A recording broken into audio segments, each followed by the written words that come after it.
प्यारे बच्चों, आज हम गणित में कक्षा तीसरी में पहला चैप्टर देखें किधर से करेंगे। हम उस चैप्टर को समझने की कोशिश करेंगे कि हम वस्तुओं को किस तरह देख सकते हैं। हम वस्तुओं को अलग अलग तरह से देख सकते हैं।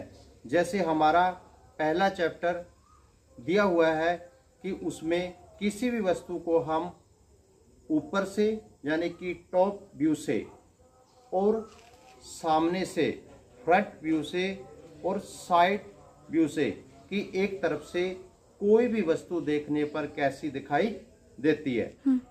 बच्चों, हमने चैप्टर नंबर 1 देखें किधर से इसको समझना है कि अलग अलग वस्तुएं अलग अलग साइड से देखने पर किस तरह की दिखाई देती हैं।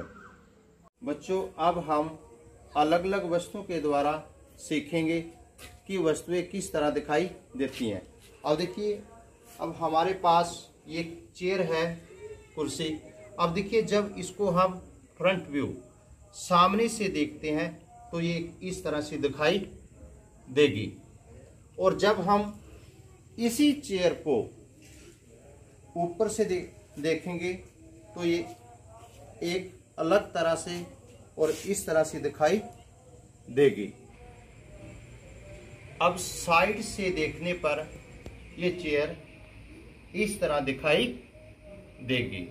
अब जैसे आपने इस चेयर के ऊपर से देखने पर यानी कि टॉप व्यू से देखने पर, साइड व्यू एक तरफ से देखने पर और फ्रंट व्यू सामने से देखने पर आपने इस चेयर को समझा कि ये चेयर अलग अलग तरह से देखने पर किस तरह की दिखाई देती है। अब बच्चों, हम इस टेबल को अलग अलग साइड से देखेंगे कि यह अलग अलग साइड से किस तरह दिखाई देता है। देखिए, सबसे पहले हम इसका फ्रंट भाग सामने से देखने पर ये किस तरह का दिखाई देता है। अब आप इसी को जब इसका ऊपरली भाग देखेंगे तो ये कुछ इस तरह से दिखाई देगा। अब देखिए, अब इसकी साइड देख लीजिए आप। इसकी ये साइड आमने सामने की बराबर है और ये वाली साइड भी आमने सामने से बराबर है, तो ये एक आकृति की चीज की बनती है, आयत की। अब देखिए, यही टेबल साइड एक तरफ से देखने पर इस तरह का दिखाई देगा। अब देखो बच्चों, आपने इस टेबल को साइड एक तरफ से टॉप व्यू ऊपर से और आपने फ्रंट व्यू सामने से देखना सीखा है कि ये टेबल तीन साइड से देखने पर, अलग अलग साइड से देखने पर किस तरह का दिखाई देता है। बच्चों, अब देखिए, मेरे पास एक और अलग से चीज है। आप इसको भी तीन तरफ से देखेंगे कि ये तीन साइड से देखने पर किस तरह की दिखाई देती है। सबसे पहले आप इसका फ्रंट व्यू सामने से दिखाई देंगे, आपको ये इस तरह की दिखाई देगी। जब आप इसी वस्तु को साइड व्यू से यानी कि एक तरफ से देखेंगे तो आपको ये एक इस तरह से एक अलग तरह से दिखाई देंगे। आपने देखा होगा, इसके सामने से और एक तरफ फ्रंट और साइड से देखने पर एक सेम ही दिखाई दिया है, उसमें कोई भी आपको फर्क, कोई भी अंतर नहीं लगा।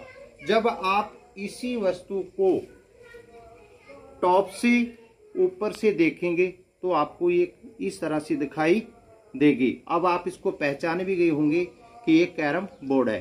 देखिए, इसकी ये साइड ये भी बराबर है और ये साइड भी बराबर है।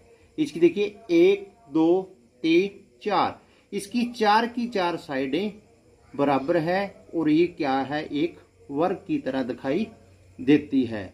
इसी तरह बच्चों, आपने घर में वस्तुओं को देखना है और उनको अलग अलग साइड से देखने का प्रयास करना है और उनको पहचानना है कि वो अलग अलग साइड से देखने पर किस तरह की दिखाई देती है। जैसे आपके घर में ग्लास है, ग्लास साइड से कैसा दिखाई देता है और ऊपर से यानी कि टॉप व्यू से किस तरह दिखाई देता है। अब आपने क्लासरूम की चीज़ों को भी देखना है। जैसे चौक का डब्बा है, वो 3 साइड से देखने पर किस तरह दिखाई देगा, ऊपर से, सामने से और साइड से।